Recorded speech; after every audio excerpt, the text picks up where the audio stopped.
Shakespeare would not have come across a Black person or a non-white person in the entirety of his life. How then do we approach the appropriation of Shakespeare to different ends here, right, and navigate those pressures, right? The same pressures that exist where he is the epitome or he is a marker of white exceptionalism to this very day. But it gives them a vehicle to kind of display their racism, right? These racist views of Latinx. But what I notice coming up again and again were these adaptations by white students, typically college age or sometimes high school students, right?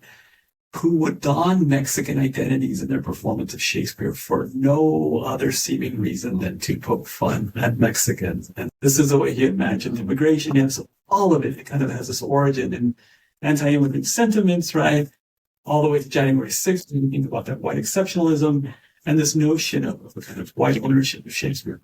We are getting a woke Shakespeare. It's a shame that the institution is looking in the direction that does not honor the past, that does not think about a Shakespeare, right, for what he is, that doesn't really admire the language in the way that it should be admired, right? And what we have instead is directors dare to question how Shakespeare's capital, right, in terms of thinking about how he's been propped up. His title of her recent book is The Great White Bard, right?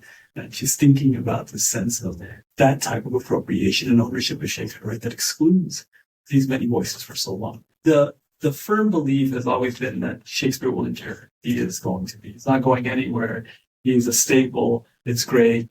We have, the story has always been, he is the most performed playwright, even to this very day. Right? So theater always bank on that.